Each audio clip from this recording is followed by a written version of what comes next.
May pera ka ba? Kung wala, tamang-tama kasi narito ka sa video natin dahil meron na naman tayong sinubukwang isang online lending application na nagpapautang, and take note guys, walang kaltas at buo mo siyang matatanggap. Ang online application na ito guys ay walang iba kundi si MyPera. O di ba ngayon magkakapera ka na. Kaya guys, if you wanna know more about this online lending application, just keep on watching. But before we start guys, disclaimer lang, hindi po tayo agent or promoter ng any online lending application. Tayo po ay nagsishare lang ng ating experience to give awareness or ideas or information in a certain online lending application. So, let's go guys! Ang online lending application na ating pag-uusapan for today's video guys is si MyPera Online Peso Cash Loan. So, siya guys is under siya ni Lucky Shell Fintech Lending Incorporation. So guys, meron siyang 4.6 stars and 409k reviews. And alam nyo ba, sabi din dito ni MyPera, up to 100,000 ang maximum loan amount. O, di ba? Ang taas ng kanyang maximum loan amount. Sabi din dito, low interest rate. So, tingnan nga natin kung low interest rate nga ba talaga ito si MyPera. Smooth process journey for borrowing. And full range of channel for repaying. So guys, sinasabi din dito ni MyPera na si MyPera daw is your pocket's best friend. O, di ba? So, ngayon guys, tara, install na natin si MyPera. Upon opening this online lending application guys, so ito agad ang bubungad sa atin. So, kailangan natin dito maglagay ng ating active phone number and then magsasend siya ng OTP and then kailangan natin siyang i-verify. So, after nun guys, kailangan lang nating i-allow yung kanyang mga access na hinihingi. Kasi guys, kung hindi natin siya i-allow, hindi tayo guys makakapag-proceed ng ating paglo-loan o pagpaprocess ng loan.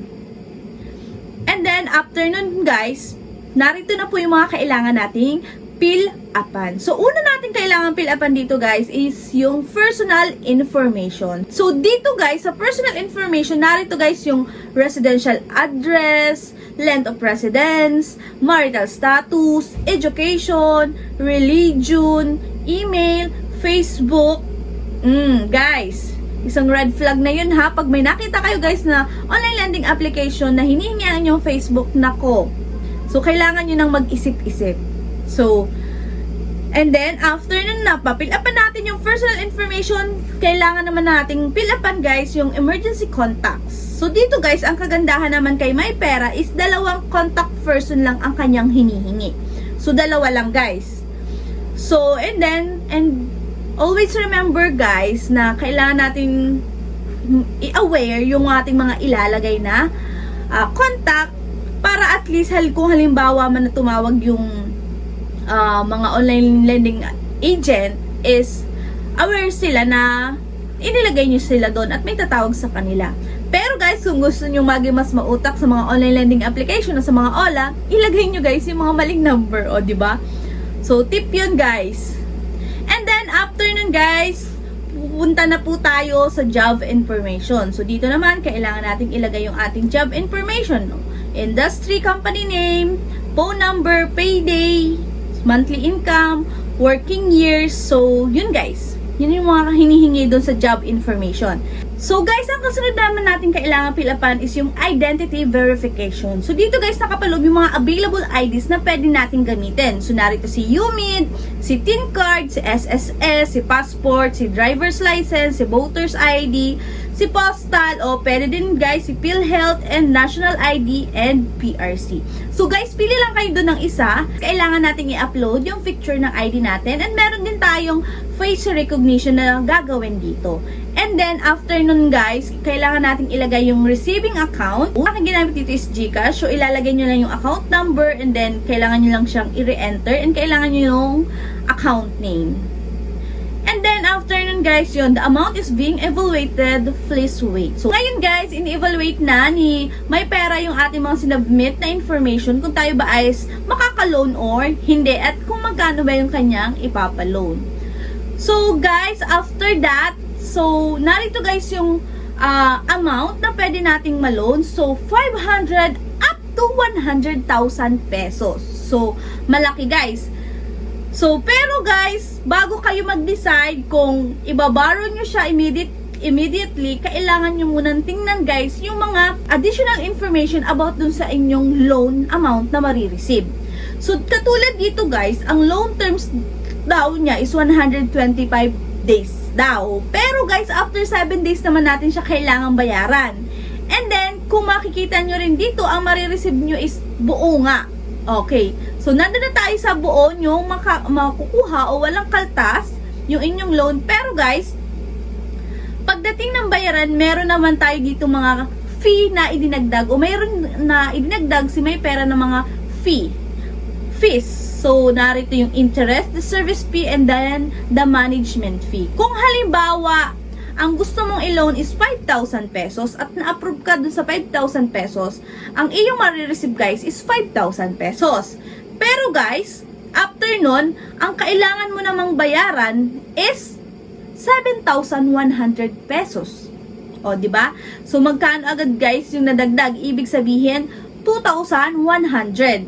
Kasi guys, bakit? Kasi yung interest is 50 pesos, yung service fee is 950 pesos, and then the management fee is 1,250 pesos.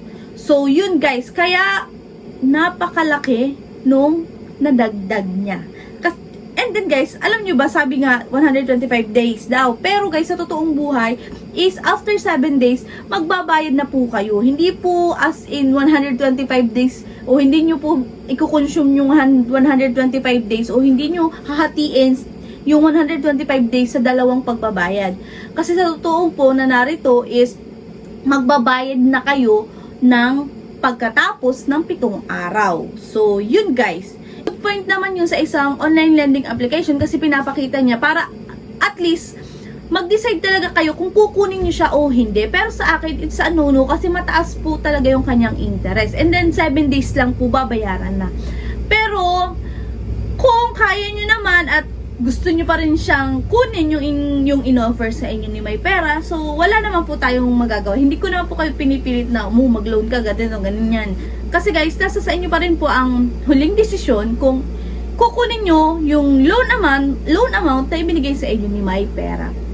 Pero yun guys, kung kayo may magbabalak na mag-loan dito kay May Pera, asahan nyo na mataas talaga ang interest ni May Pera at 7 araw lamang siya.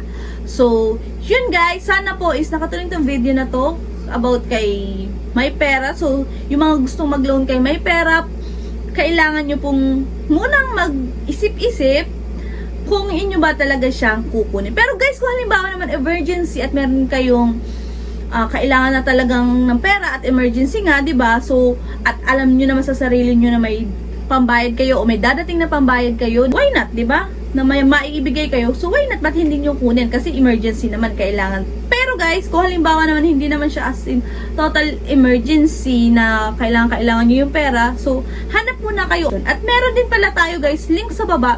So, alam niyo ba yung mga link na nasa baba is mga pautangan din siya guys. So, website siya. At kung ikaw ay first timer, nag-o-offer siya guys ng 0% interest. So, malay nyo, gusto nyo i-try. So, click nyo lang yung link sa baba.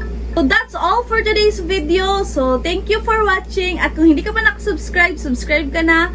I-like mo na ang video at i-share mo na rin at mag-comment ka na rin sa baba. So, yun lang guys. See you on my next video. Bye-bye!